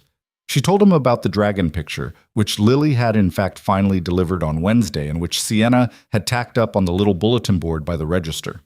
He asked her how her mother was, which he had never asked before, and she told him about the memory care facility and about how her mother still remembered Sienna's face about 40% of the time and what that felt like. He told her about Claire, which he had never really told anybody. Not the version he told at work, which was my wife and I separated, but the actual version, the Sunday afternoon, the suitcase, the 5-year-old on the lawn, the 2 years of figuring out how to cut a peanut butter sandwich without crying. She was so little, Sienna said when he got to the part about the lawn. Jesus, Ethan, she was so little. She was little. Is she okay now? She is mostly okay. She asks sometimes. Not much. She has what she has, and it's enough. And you? He thought about it. I am, he said, newer at being okay. I am less far along than she is. Sienna looked at him over her tea. You are doing better than you think you are, she said. Maybe. You are. He didn't know what to do with that. He looked out the cracked window at the empty sidewalk and the orange glow of the streetlight across the street. I should go soon, he said. Okay. Heart? Yeah. Nothing's going to happen tonight. Ray's right about this. They want to scare you. They don't want to hurt you. If you see anything weird, you call the police first and me second. Okay. Okay. Lock up behind me. I will. At the door he stopped. She had walked him to the door the way she sometimes did, and she was standing closer than she usually did, and under the little yellow light over the counter, her face was half in shadow and half not. She looked up at him. He looked down at her. Neither of them moved. Vale, she said very quietly. I know. Okay. I know. I'm going. Okay. He opened the door. The cold came in. She did not step back. Sienna. Yeah. When this is over. Yeah. I'm coming back to this door and we are going to talk about this, okay? Okay, Vale? Okay? He stepped out onto the sidewalk. He heard the bolt slide behind him. He did not turn around. He walked to his car. He got in. He sat for a second with his hands on the wheel and he breathed out, slow, and he understood, in a way he had not quite understood before, what Ray had meant about climbing out of something. He drove home. Mrs. Kaczynski was reading at the kitchen table. Lily was asleep. The house was warm and smelled faintly like the cinnamon toast Mrs. Kaczynski now made as a matter of weekly ritual. Anything happen, Ethan, dear? Nothing happened. Good. He walked Mrs. Kaczynski home. He came back. He stood in the kitchen. The 3 pages of notes from the first night were still on the table. He had not moved them all week. He looked at them now. He thought about the man in the coat that did not match the weather. He thought about Sienna saying, I'm embarrassed. He thought about Ray saying she has to not settle. He thought about Victor Marchetti. He had not met Victor Marchetti yet. He had only seen photographs in the local business magazine. The man had a smile in those photographs, a particular kind of smile. The smile of a man who did not believe that anything in his life could ever become a problem he could not buy his way out of. I'm going to become a problem, Ethan thought, standing in his kitchen at 10:45 on a Saturday night in late November. I'm going to become a problem that you cannot buy your way out of. He went upstairs. He lay down. He slept. The settlement offer came on the Tuesday after Thanksgiving. Ray called him at 9 in the morning, and Ethan took the call from a stairwell at Kellerman because Doug was in the cubicle next to his, and Ethan had learned over the last week not to take personal calls anywhere Doug could hear them. 140, Ray said. 140,000. $140,000. A relocation clause that covers moving her equipment to a new space, and a non-disclosure agreement that runs to 16 pages, which tells us what we already know. Which is what? Which is that they are scared, because if they weren't scared, they would have come in at 75. Ethan leaned his forehead against the cold cinder block of the stairwell. Somewhere above him, a door opened and closed. What does she say? I'm about to call her. I wanted you to know first because she is going to call you the second she hangs up with me, and I want you to have had 30 seconds to think about what you are going to say to her. Because $140,000 is a lot of money to a woman with $10,000 in the bank and a mother in a facility that costs $800 a month above insurance. She's not going to take it. I know she's not going to take it, Vale. That's not the point. The point is that when she tells you she's not going to take it, she's going to need you to be the guy who says, I know you're not, and I'm here, and we keep going. She does not need you to say, you should really think about it. She does not need you to say, nobody would blame you. She does not need you to be reasonable. Do you hear me? I hear you. Because reasonable right now would kill this. I hear you. Good. Ray hung up. Ethan stood in the stairwell. He counted to 30, which he had not had to do in 8 days. His phone buzzed in his hand. He picked up. Vale, I'm here. He called me. I know he did. 140. I know. She was quiet. Sienna. Yeah. Tell me what you're thinking. I'm thinking that $140,000 would pay for my mom for 14 years. He closed his eyes. I know. I'm thinking that I could move. I could find another space. I could start over. I could keep my savings. I could. Vale, I could actually do something with that money. I know you could. I'm thinking that nobody would blame me if I took it. Nobody would. Vale. Yeah. Don't be reasonable with me right now. He almost laughed. Okay. Tell me I'm not going to take it. You're not going to take it. Tell me why. Because, he said, if you take it, a man is going to do this to somebody else. And that person is not going to have a Ray. And that person is not going to have a friend who was awake at 2 a.m. reading court filings. And that person is going to end up like Daniel Okafor, standing in front of an empty store with his hands in his pockets. Silence. Vale. Yeah. I wasn't going to take it. I know. I needed to hear somebody say it out loud. Yeah. Thank you. Don't thank me. Thank you. She hung up. He stood in the stairwell for another minute.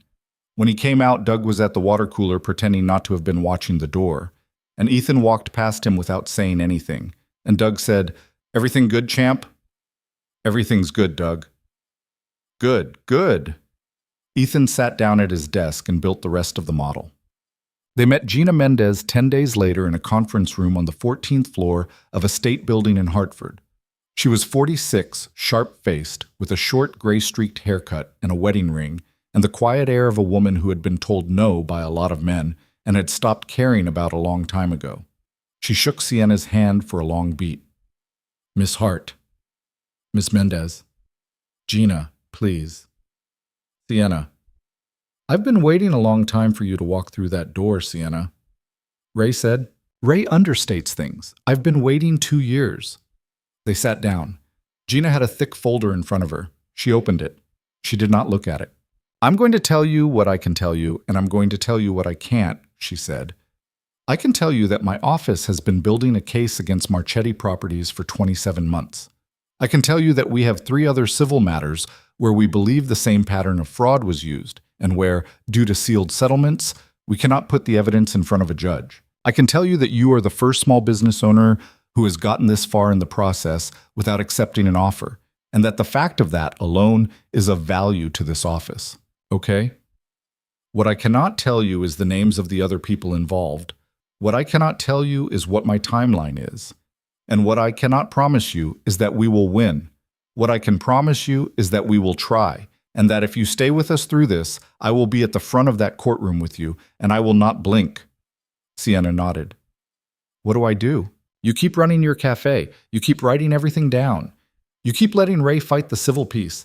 And in March or April, when I think the case is ready, I am going to put you in a grand jury room, and I am going to ask you questions, and you are going to tell the truth.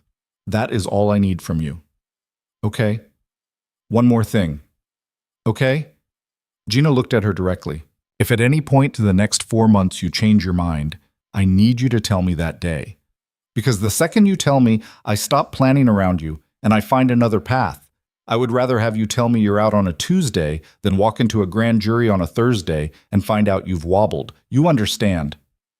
I'm not going to change my mind. People say that, Sienna. People say that and mean it. And then they are sitting in their kitchen at 2 in the morning, and they are tired, and they are scared, and they change their mind. I am not insulting you. I am telling you how human beings actually work. Okay. So, you call me if you change your mind. I will, but I won't. Gina looked at her for a long second. Then she nodded once, a small professional nod, and she closed the folder. Good. Oh, the holidays came and went. Ethan spent Christmas Eve at his sister's house in New Haven, which was what he and Lily did every year, and he watched his niece and nephew tear through wrapping paper, and he drank a beer with his brother-in-law in the kitchen, and he did not tell anybody what was going on, because his sister was a worrier and his mother was a talker, and he did not have the energy to manage either of them. Lily asked, on the drive home on Christmas night, "Did you give Sienna her present?" "Not yet, Bug. I'm going to drop it by tomorrow." "Can I come?" "Sure." "What did you get her?" "A book." "A book?" "It's a book about coffee. It's a nice book. It has pictures." "That's a boring present, Dad." "It's not a boring present." "What did you get her that's the real present?" He looked at his daughter in the rearview mirror. She was licking a candy cane and looking at him with a level of skepticism he had not earned. "What makes you think there's a real present?" "Because you've been acting weird about it all week." He did not answer her. On the seat next to him, in a small wrapped box, was a pen. A good pen. A fountain pen with her initials engraved on the barrel, SMH, for Sienna Marie Hart, which he had learned her middle name was because her business license had it on it, and he had spent too long on the website trying to decide whether engraving the full initials was too much, and then he had done it anyway. He had also bought the book. The book was for the daughter question answer. The pen was the real present. "It's a book," he said. "Stop being nosy." "Okay, Dad." Chim. He and Lily dropped by the cafe on December 26th at 11 in the morning. Sienna was behind the counter in jeans and a flannel shirt, which he had never seen her in before, and her hair was up with a pencil, and there was flour on the side of her nose. And Lily marched up to the counter and said, very formally, "Sienna, we got you a present." "You did?" "We did." "Who's we?" "Me and Dad. But mostly Dad. I helped wrap it."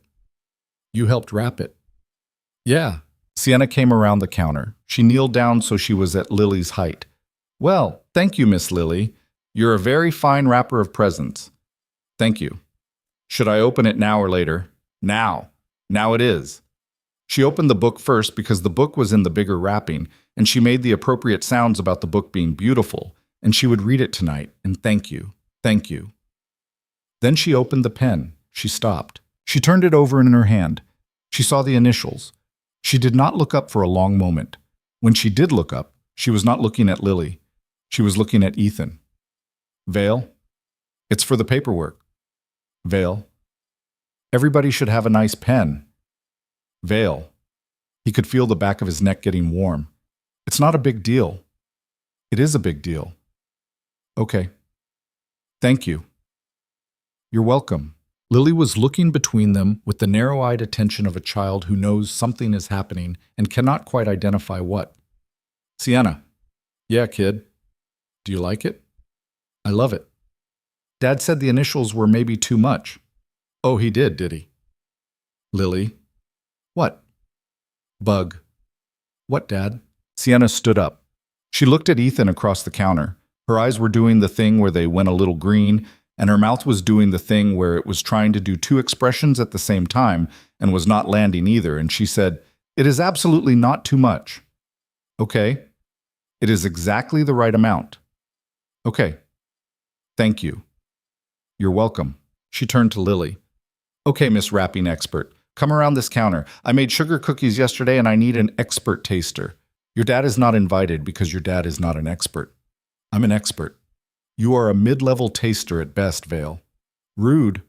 "Truthful?" Lily went behind the counter, which she was always not supposed to do and always did, and Sienna gave her a cookie shaped like a star.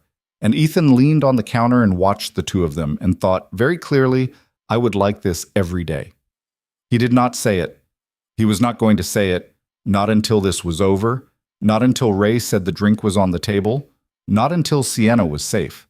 But he thought it, and when Sienna caught him looking, over the top of Lily's head, she held his eyes for half a second longer than she needed to, and he understood, in that half second, that she had thought it too. January came in cold. On January 8th, Ray called with news. The shell company, as predicted, had been registered in Delaware to an address that turned out to be a mail drop. The motion for discovery had been answered with a thin stack of documents that, on inspection, included exactly 0 of the inspection reports Marchetti's paperwork had claimed existed. Ray had already filed for sanctions. On January 14th, a second small business owner contacted Gina Mendez through a Hartford newspaper article that had, in passing, mentioned the investigation. Her name was Patricia Huang. She had owned a floral shop in Covington that closed in 2023 under what the article called similar circumstances. She had signed a sealed settlement. She was on principle willing to violate it and testify. On January 19th, Ethan came home from work to find a note taped to his front door. It was on nice paper. It was handwritten. The handwriting was clean and deliberate. Mr. Vale, we should talk. VM. There was a phone number. He stood on his own front porch with the note in his hand for a long time. The cold was coming through his coat. He could see Lily through the front window, at the kitchen table, doing homework with Mrs. Kaczynski. The two of them were laughing at something. He folded the note. He put it in his inside coat pocket. He went inside. He said hello to Mrs. Kaczynski and hugged his daughter and made dinner and helped with homework and read a chapter of the chapter book Lily was halfway through, which was about a girl who was a detective. At 9:30, after Lily was asleep, he called Ray. He read him the note. Ray was quiet for a second. All right. All right, what? You call him. What? You call him tomorrow. You tell him you will meet him. You tell him you will meet him in public, in a restaurant of your choosing, at lunch, where there are a lot of people. You bring a recording device. You do not sign anything. You do not agree to anything. You listen. You let him talk. And then you call me from the parking lot and you tell me every word he said. Ray, what? Why am I doing this? Because he would not have come to you if he wasn't scared, and a scared man talks. And if you can let him talk for 45 minutes without saying anything, he's going to say something useful. Is this legal? In Connecticut, one-party consent. You are the one party. You consent. It's legal. Okay. Ethan. Yeah. Do not tell Sienna. What? Do not tell Sienna about this until it's done. I don't want her in that restaurant in her head. I don't want her making you nervous. I don't want her showing up. Do it first, tell her second. Ray. Ethan. Trust me. He did not like it. He trusted him. He called the number the next morning at 8:45. A woman answered. She took his name. She said, "One moment, Mr. Vale." 2 minutes later, a man came on the line, a voice he had heard once on a podcast about regional development, which he had listened to in his car on a Tuesday night feeling slightly sick. Ethan. Mr. Marchetti. Victor, please. Okay. Thank you for calling. I appreciate the promptness. It tells me something about you. You wanted to talk. I did. I do. I was hoping we could find a time. Lunch. Today. 12:30. Valenti's in Ashford. There was a pause, just a small one, the kind of pause a man makes when he has been about to suggest a different location. Valenti's. Valenti's. All right, Ethan. I'll see you at 12:30. He hung up. He sat at his kitchen table for a full minute without moving. Then he went upstairs and put on the darker of his 2 suits, because the darker of his 2 suits made him look older. And he drove to Kellerman and told Doug he had a lunch meeting and he was back by 2. And Doug said, "Champ, don't be late for the 2:30. And Ethan said he wouldn't, and he wasn't, because by 1:45 he was already in his car in the parking lot of Valenti's, calling Ray and telling him every word Victor Marchetti had said, which, in summary, was this. Marchetti had been pleasant. He had ordered a glass of wine. He had told Ethan that he admired what he was doing for his friend. He said the word friend 3 times in a way that made Ethan understand Marchetti knew more about him than he liked. He had said that he respected Ethan. He had said that he had looked at Ethan's record at Kellerman and that it was impressive for a man your age. He had said that if Ethan ever wanted to have a conversation about a different kind of career, there were people at Marchetti Properties who would love to talk to him. Then he had said quietly, looking at his wine, "There are paths where everyone wins, Ethan. I'm offering you a path where everyone wins. Your friend gets her money. She keeps her little shop in a different, nicer neighborhood. You get noticed by me in a good way. Nobody gets hurt. Nothing drags on. That is a path I am offering you as a gesture because I like what I see. The alternative path is a path where a lot of things get bruised, including things you care about. I am not threatening you. I am explaining the geometry of the situation. I am a man who likes geometry. Do you understand me?" Ethan had said, "I understand you." Marchetti had said, "Good, think about it." Ethan had said, "I don't need to." Marchetti had, for the first time, looked up. His face had been still. He had looked at Ethan for what felt like a long time. Then he had smiled. It was a small smile. It was not a friendly one. "Ethan," he had said, "you are going to be sorry you said that." Ethan had paid for his own coffee. He had stood up. He had said, "We'll see." He had walked out. Ray listened to the whole recording in his office that night. When it was over, he sat back in his chair and looked at the ceiling. He did not say anything for a long time. "Well," he finally said. "Well?" "He just confessed on tape." "He did." "Not in a way we can use directly. It's ambiguous enough. A good lawyer could argue he was offering a settlement. But he also threatened you, in a way that, combined with everything else, becomes part of a pattern. Gina is going to want this." "Okay. And the other thing?" "What?" "He's rattled." "He didn't sound rattled." "That's because you don't know him. I know him. I have been watching him for 2 years. Men like Victor Marchetti do not meet people at restaurants. They have other people meet people at restaurants. Him showing up himself, for you, on 24 hours' notice, tells me he is losing something he has never lost before, which is the feeling that he is in control of the weather." Ethan sat on the other side of the desk. "Ray, yeah. He's going to do something now." "He might. What do we do?" Ray thought about it. "We make sure," he said, "that Sienna is not alone for a while." He told her that night. He did not tell her on the phone. He went to the cafe at 6 and he helped her close and he sat her down at the little round table and he told her everything, including the part about Marchetti's line about things you care about, which he had not wanted to tell her, but which he knew he had to. She went very quiet. She looked at him. "Vale." "Yeah." "That man threatened my cafe." "Yes." "And he threatened you." "Sort of." "Did he threaten Lily?" Ethan paused. "He said things you care about." "Okay." "That's all he said." "Okay." "Sienna." "Yeah." "I'm not going to let anything happen to her." She reached across the table. She took his hand. She held it hard. "I know you're not, Vale." They sat like that for a long time. The cafe was dark except for the yellow light over the counter. The cracked window looked out on an empty street. Somewhere in the back, the walk-in refrigerator hummed. "I want to be brave about this," she said quietly. "You are being." "I don't feel like it." "That's what being brave feels like." She laughed a small laugh that was not really a laugh. "Vale." "Yeah." "Stay tonight." He looked at her. "Not like that," she said. I'm not asking for that. I'm asking you to sit in the living room of my apartment with a cup of tea and be in the same building as me while I go to sleep because I don't want to be in the same building as me by myself tonight. That is what I am asking for." "Okay, okay?" "I have to call Mrs. Kaczynski." "Call Mrs. Kaczynski."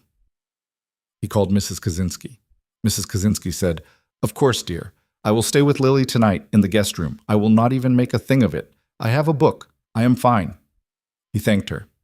He drove to his house. He kissed his sleeping daughter on the forehead, and he whispered that he would be back in the morning, and he drove back to the cafe, and Sienna was waiting for him at the door. She let him up. Her apartment was above the cafe, small, warm, full of plants she had kept alive for years. She made him tea. She gave him a blanket. She pointed at the couch. "That is your post." "Yes, ma'am." "Thank you." "Sienna." "Yeah." "I would do this every night if you asked me to." She stood in the doorway to her bedroom with her hand on the frame. The light was behind her. He could not quite see her face. "Vale," she said, "I know. When this is over, I know." "Good night, Vale." "Good night, Sienna." She closed her door. He sat on her couch in her small, warm apartment above her cafe, and he listened to the building settle around him, and he did not sleep. Not really, but he closed his eyes for long stretches and he thought, in the dark, about what Ray had said, about climbing out of something. He thought he had been underwater a long time.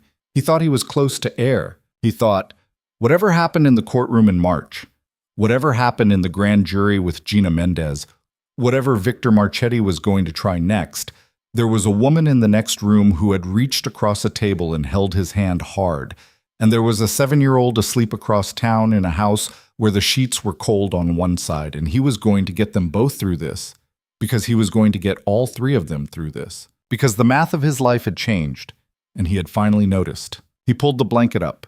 He closed his eyes.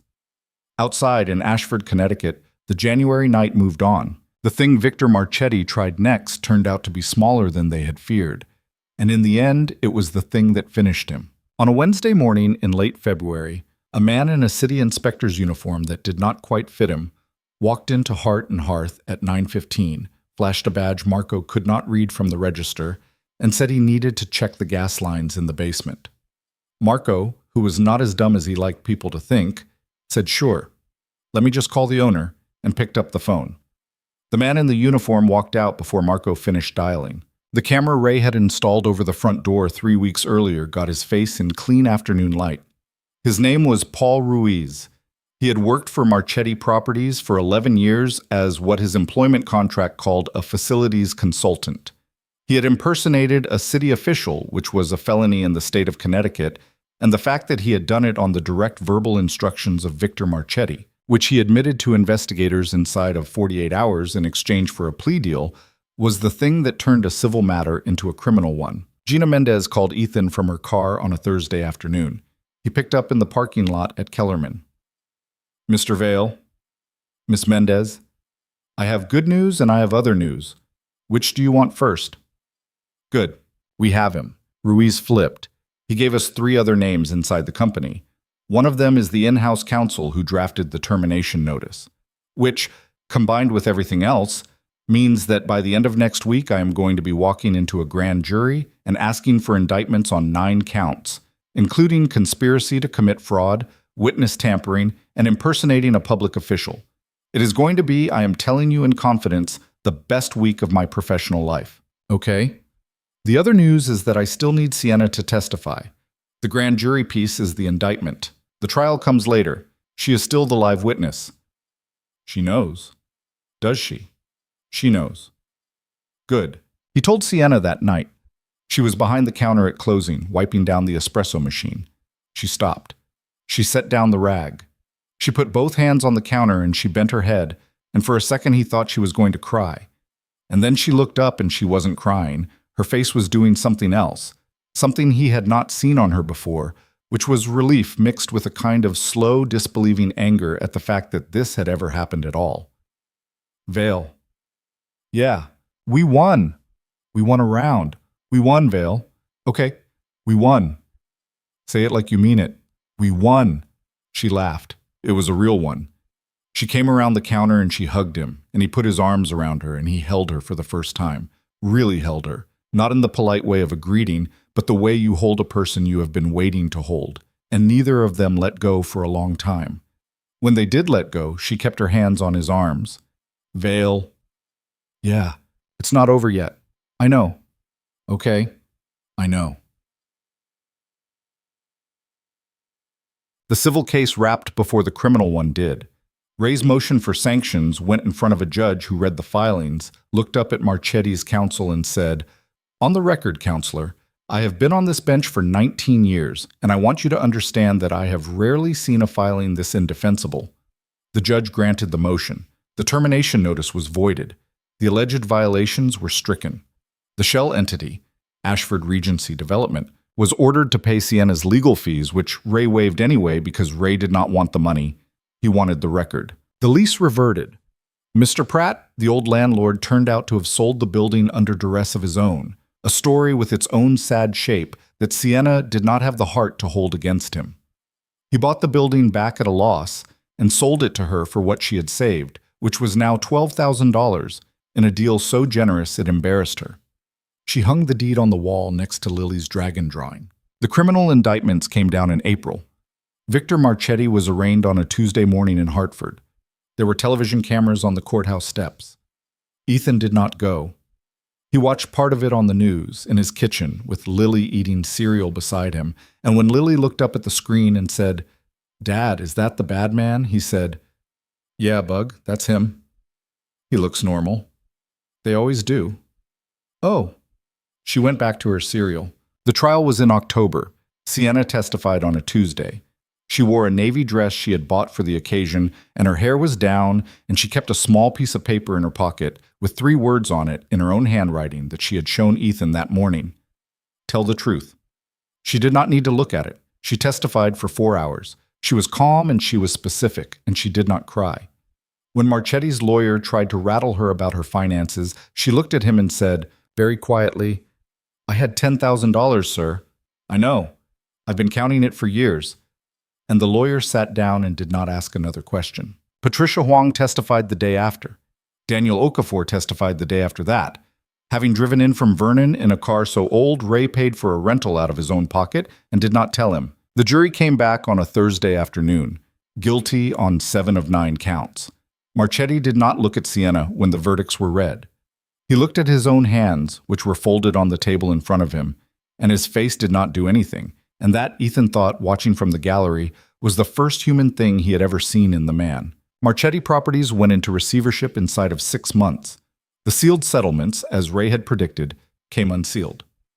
3 other families got a version of their life back, not all of it, because you cannot give a person back the 4 years they spent losing something, but enough. Daniel Okafor opened a smaller hardware store in Vernon in the spring. He sent Sienna a photograph of the storefront. She taped it to the wall, too. What Ethan did not expect was how ordinary the after was. He had imagined, during the worst of it, some kind of clean line between the before and the after. A moment where everything was different. A scene where he walked back to the door of Heart and Hearth the way he had promised her he would, at some dramatic hour, with rain maybe, and fixed the cracked window with his own hands. It did not work out like that. It worked out like this. He fixed the window in March on a Saturday with a guy named Dennis from a glass place in Willimantic who charged him $280 and did the actual work while Ethan handed him tools he did not know the names of. Lily came. She held the broom. She declared herself the supervisor and was, on balance, a decent one. When it was done, the 3 of them stood in the cafe looking at the new window, which was smooth and clear and looked wrong next to the rest of the place. And Sienna said, "I like the crack." "You like the crack." "I got used to it." "Sienna." "I'm joking. It's beautiful. Thank you." She kissed him. It was the first time. It was on the cheek because Lily was there, and it was quick, and it was the kind of kiss that was less a kiss than a placeholder for one, but it was the first time, and Ethan's face went a color Lily noticed because Lily noticed everything. "Dad?" "What, Bug?" "Are you and Sienna going to get married?" Sienna made a sound that was trying to be a laugh and not quite getting there. Ethan crouched down to Lily's height. "Would you be okay with that?" Lily thought about it. She thought about it seriously, the way she thought about serious things, with her mouth a little open and her eyes a little narrowed. "Not right now," she said. "Not right now. Right now I want it to be like how it is. Where she's here, and you're here, and I'm here. And it's good. And nobody has to do anything different yet." He looked at her. He looked at Sienna, who was watching his daughter with an expression that made his chest tight. "That's a good answer, Bug. Thank you. That's a very good answer." "I know, Dad." They did not rush. Ethan had been rushed once in his life, at 24, when he had asked Claire to marry him because they had been dating for 11 months, and it had felt like the next thing to do, and he had learned, the hard way, the difference between a life built right and a life built fast. He did not want to build fast again. Sienna did not want to either. She had her own version of the same lesson, which involved Brendan Donnelly and some things she told Ethan about one night on the back porch of her apartment in the spring, over a glass of wine he did not finish, a story he listened to all the way through without interrupting, and which he did not ever repeat to anyone, not even to himself in his own head, because some things a person tells you are not yours to turn over. They dated. For real. Like adults. They went to dinner. Twice a week, then 3 times, then most nights that weren't school nights. Lily came along sometimes. Sometimes she didn't. Mrs. Kaczynski, who had figured it all out roughly 4 months before any of them told her anything, started referring to Sienna in conversation as your Sienna, which Ethan pretended not to notice and which made his eyes hot every time. He got the promotion at Kellerman in March, despite Doug, because the woman above Doug had been watching and had, it turned out, a low opinion of Doug and a high one of Ethan. It meant more money. It meant Lily could start the braces on schedule. It meant he stopped checking the college account balance every Sunday night like it was a wound he had to press on. He almost left Kellerman in June. Ray offered him a job. A real job. In-house at Ray's firm, doing financial forensics on real estate fraud cases, which was apparently a thing Ethan was good at and which apparently paid. Ethan thought about it for a week. He turned it down. Ray asked him why. Because, Ethan said, I don't want my whole life to be about the worst thing that happened to her. I want some of it to be about something else. Ray looked at him for a long second, and then he said, That is the right answer. And he shook Ethan's hand, and they never talked about it again. Sienna moved in on a Saturday in August, a full 18 months after the day Victor Marchetti's goon had walked into her cafe with the termination notice, and more than 2 years after the Tuesday morning Ethan had sat down at her counter for the first time and cried into a napkin. She brought 3 suitcases and a box of plants and the framed deed to the building, which she hung in the hallway next to a picture of Lily at her spelling bee. She did not give up the apartment above the cafe. She rented it out to Lena, who had, in the meantime, grown her pastry thing into a real thing and needed a place to live that was above a real oven. Claire sent a card on Lily's 8th birthday. Lily read it at the kitchen table and put it down and looked up at Sienna, who was across the table reading the paper, and said, I got a card from my mom. Yeah, kid. Is that weird? Sienna folded down the corner of the paper. It's not weird. Okay. It's okay for it to be whatever it is, kid. It doesn't have to be anything specific. Okay. Lily got up. She put the card on the fridge, above the spelling test that was still there, below the whiteboard. Then she got back in her chair. She ate her toast. Ethan watched this from the doorway. He did not step in. It was not his moment. He stood in the hallway with his coffee, and he watched his daughter figure out the shape of her own life with the help of a woman who had not planned to be in it, and who had turned out, against every reasonable expectation, to be the right one. He thought about it sometimes, on the drive to work, what the shape of a life was. He had believed, at 25 and at 28 and at 30, that a life was a thing you built, that you picked a woman, and you picked a house, and you picked a job, and you put them together, and that was it. And if you were careful and reasonable and good, the thing you built would last. He did not believe that anymore. He believed now that a life was something that happened to you while you were trying to hold the pieces of the last one together. He believed that the worst day of his life, the Sunday afternoon on the lawn with a suitcase driving away, had cleared the ground for everything that came after, and that he would not go back and undo it even if he could, because undoing it meant undoing a 7-year-old in a pink backpack who said love you without looking back, and undoing a woman with a pencil in her hair who had handed him a muffin on the worst morning of his life because she had recognized something in him that he had not yet recognized in himself. He believed that most of the really important things in a person's life came in through the side door.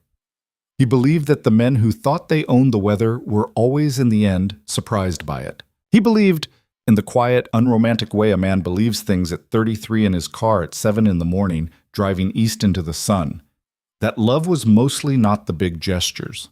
Love was the egg cup on the counter. Love was the $10 bill for a $2 cookie. Love was staying awake on a couch in someone's living room because she did not want to be alone in the building with her own fear. Love was a pen with the right initials. Love was a 7-year-old at the kitchen table saying not right now. He believed that sometimes the worst thing that happens to a person is also, eventually, the thing that makes the rest of the life possible. Not because the pain was worth it. The pain was not worth it. The pain was just the pain. But because, On the other side of the pane, a person could find themselves standing in a kitchen on a Saturday morning watching two people they loved eat cereal together and understand, without needing to say it, that they had ended up somewhere they could not have gotten to by any route they would have chosen on their own. On the morning of his 34th birthday, in November, almost exactly 2 years after the Tuesday morning Sienna Hart had pushed a legal folder across a small round table with her hand shaking, Ethan Vale woke up at 5:40, without an alarm, in his own bed, with the woman he loved asleep on his right, and with the sound, from down the hall, of his daughter snoring like a man who had been smoking for 40 years. He did not count the seconds. He lay still for a moment, listening, and then he got up quietly, and he went downstairs, and he started the coffee. And when Sienna came down 20 minutes later in one of his shirts, with her hair in a knot and her eyes still half asleep, and she leaned against him at the kitchen counter and put her forehead against his shoulder and said, "Morning, Vale?" He put his hand on the back of her neck, and he said, "Morning, Hart."